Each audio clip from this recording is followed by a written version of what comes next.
Yan po yung kabahagi nung pagtuturing sa lahat ng Chino na kalaban ng mga Pilipino na hindi naman po totoo. Paano natin maging kalaban ng lahat ng Chino? Eh, yan po yung #1 trading partner natin, no?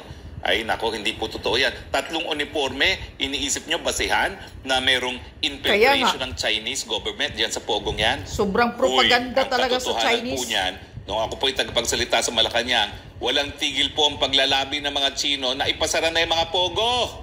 Hindi po tayo sumunod, hindi natin pinagbigyan ng mga Pogo. Hindi lang po ang administrasyon ni Duterte, kundi administrasyon din po ni Diktador Marcos. 2 taon na po siyang nasa posisyon, hindi naman yan dinideklarang illegal ang mga Pogo. At yan po ang linalabi ng Chinese Embassy. Ipasara na yan dahil nasisira po ang lipunan ng China dahil yan po ay electronic gambling. Masama po yan sa kanilang kultura, masama po yan sa kabuhayan nila, at nagagamit pa sa phishing ng mga credit card ng mga Chino. Tayo pong hindi sumusunod. Ngayon sasabihin nyo may Chinese infiltration doon sa tinututulan mismo ng mga Chino. Katawa-tawa naman yan. Pwede ba itigil na po yung xenophobia na yan? Walang mabuting magagawa po yan dahil pag gumanti po ang mga Chino, kawawa po ang mga Pilipino na nagtatrabaho sa kanilang teritoryo. Correct. At ito pong balita ko ha. Alam nyo, ang China, regulated ang social media. Wala namang pakialam si Marcos kung gumanti ang Chinese. Yung mga hate remarks sa WeChat, sinesensor. Ngayon po, parami ng parami ang mga hate remarks ng China laban sa Pilipinas. Ayan na. Lalo pang dumami yan dahil meron daw kumalat na video na may isang pulis na sinisigawan yung Chino, "You are not in China, you are in the Philippines." Naku, dumadami daw po ngayon ang mga hate remarks ng Chino sa China mismo. Isipin ninyo ha, mahigit 1 bilyong Pilipino pag nagalit Chino, pag nagalit yan sa mga Pilipino, nakakaunti lang sa China, bugbog sarado ang ating mga mamamayan. Correct. Eh bakit yung tinatratong ganyan ng mga Chino dito sa Pilipinas? Sino bang walang dugon Chino? Ako wala kasi maitim ako talaga. Pero si Presidente at Diktador, meron yan. Ito, katabi mo. Di ba? Katabi ko. Chinese na Chinese yan. Anong gusto niyo mangyari? Na basta inchik, upa ka na lang at papatayin ng mga Pilipino? Hindi po. Wag. Never pong nangyari yan sa kasaysayan ng mga Pilipino dahil tayo po ginagaling ang lahat ng lahi. Sa katunayan, sa bansang Indonesia, pinatay nila mga Chino. Kailan lang po yan? Dekada 60. Sa Malaysia, in-expel nila ang mga Chino, kaya nagkaroon ng Singapore. Pero tayo po hindi. Matagal po na nating kinikilalang kaibigan ng mga Chino at itigil na po yung mga propaganda ngayon na palibasa nais ilihis sa ang atensyon ng taong bayan sa tunay na problema na mataas ang presyo ng bilihin, kawalan ng trabaho at kababaan ng sweldo ay humahanap ng kaaway nang hindi mapansin ang kakulangan ng administrasyon nito. How dare you use the Chinese as scapegoat sa inyong kakulangan, sa inyong walang kakayahan na magbigay lunas sa problema ng taong bayan? Exactly. Huwag po ganyan. Gumagawa lang ng mga scapegoat na magkakaroon ng banta sa buhay ng mga Chino sa Pilipinas, ang ginagawa ninyong anti-Chinese propaganda, mantakin ninyo. Anong mangyayari sa mga Pilipino sa China, sa Hong Kong, sa Macau, at sa Taiwan? Gusto niyo rin bang mapatay na lang dahil sila'y Pilipino? O tignan niyo yung pruebang yan. Kalokohan yung pruebang yan, 3 uniforma na po pwede na mabili yan sa Divisoria. Kaya nga. Ibig sabihin niya, sasabihin niyo, ay baka na-penetrate na ng armed forces sa mga Pogo, Chinese armed forces. Eh paano mangyayari yun? Eh tinututulan nga yan ng mga Chino. Hello? Pwede ba ho? Naging consistent naman tayo sa ating mga propaganda din. Hindi naman po kapanipaniwala yan ng #1 kalaban ng Pogo ay ang Chinese Embassy, and yet sasabihin natin na pe-penetrate nila ang mga Pogo. Attorney, balikan ko lang yung nabanggit mong xenophobia. Aling bansa ba ang may mas maraming kaso ng racial discrimination? Hindi ho ba dito sa bansang Amerika may madalas marami tayong napapabalita? Ang grabe sila mo discriminate. Kahit Pilipino ay naabuso, nadidiscriminate. Kahit basta Asian ka, discriminate ka nila. Talagang kawawa yung mga Pilipino. Kapag hindi po natin ipinigil itong xenophobia at nagalit ang mga Chino sa Pilipinas, sa Amerika po yung Asian hate crimes. Di ba Pilipinong gusto nilang bugbugin dahil Pilipino lang sila? Gusto niyo bang mangyari yan sa ating mga kababayan? Remember the golden rule. Do not do unto others what you don't want others to do unto you. Abay, baka ma'am niya, ayan na po, nangyayari sa Amerika yan. Asian hate crimes. Puro Pilipino ang biktima. And yet, gusto nyo rin magkaroon ng ganyan laban sa ating kapwa Asyano ng mga Chino sa ating bayan. Itigil niyo po yan. Walang mabuting magagawa yan. Ha? Isipin niyo po, 14 million ang diaspora, ang mga Pilipinong na naninirahan sa iba't ibang bansa. At kahit sang bansa po yan, maraming Chino.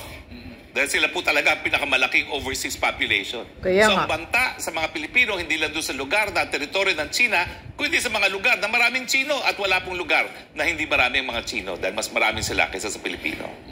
Nagsisimula na po yan sa social media ng China. Na talaga, ano ba itong mga Pilipino? Sino ba akala nila? Sila ba yung superpower? Ganyan na po mga komento. Ako. So hunos dili po tayo. Hindi po natin kaya na ilagay sa abirya ang ating mga kababayan, hindi lang po sa teritoryo ng China, kundi sa buong daigdig. Baka mag-withdraw din ng kasi sa buong mundo, maraming Chinese everywhere. Yung mga datihan na dito, attorney, mga kaya yan ang problema. Alis na rin yan. Yan. Pag gumanti ang mga Chinese, alam naman natin na sa buong mundo, maraming Chinese kahit saan ka. Kahit saang bansa. Pag gumanti yan na makakita sila ng Pilipino, pag binubugbog, yan, dyan na magsisimula. Sabi ni Harry Roque, nagsisimula na sa social media. Galit na ang mga Chinese. See? Sige. Gagawin nyo pa yung mga propaganda ninyo. Kasi ang akala ninyo, kayo ang nagmamay-ari ng buong mundo. Sa bagay, wala namang pakialam si Kuting.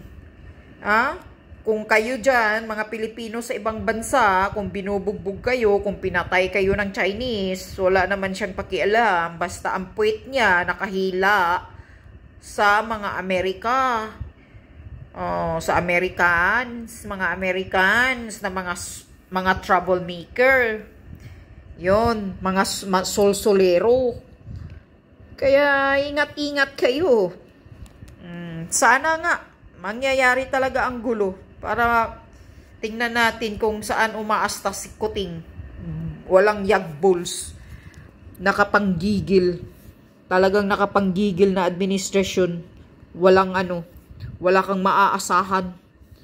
Kundi parang parang nilulunod niya ng padahan-dahan talaga ang Pilipinas. Nilulunod talaga niya sa kumunoy. Pakapal pa naman ang mukha. I'm sure na alam niya na marami ng galit sa kanya ngayon. Alam mo yan, Marcos. Nakikita mo yan, Marcos Jr., na marami ng galit sa'yo. Ba't hindi ka pa lumayas? Bakit hindi ka pa mag-resign?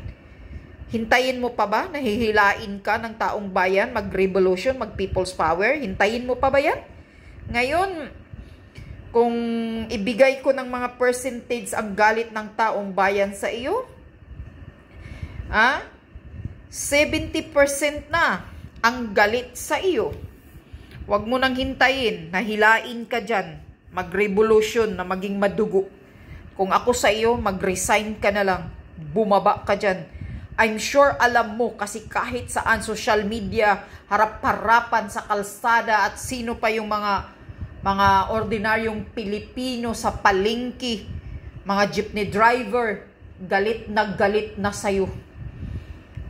Wala nang nagkagusto sa iyo, Marcos Jr. Kaya it's better to resign para maiwasan ang gulo at madugo na paghila sa iyo. Yan ang tandaan mo. Kasi sabi pa na ng spokesperson ng MNLF, mangyayari ang sinapit ng ama mo, mangyayari sa iyo ngayon, administrasyon mo. So, anong ibig sabihin yan? Yan mga MNLF, Huwag mo nang hintayin. Nalulusob sila dyan sa Malacanang. Buti pa ayusin mo, resign ka, baba ka kasi kung makapal ang mukha mo, kapituko ka dahil gutom ka sa trabaho, gutom ka sa kapangyarihan, at gusto mong gantihan ang mga Pilipino kung anong nangyayari sa pamilya mo noon, kaya siguro ganito ang ginagawa mo ngayon. Manghaharas ka, kinikitil mo, pinapatay mo ang karapatan namin, mga Pilipino. Baka siguro Gusto mo kaming gantihan sa nangyari sa pamilya mo noon na tinataboy kayo. Anyway, I'm happy talaga ako. Masaya talaga ako pag mangyayari, pag sapitin mo ang nangyayari sa inyo noon. Yan ang free, nagpre-pray ako dyan na mangyayari sa inyo. Na hihilain kayo ng taong bayan dyan.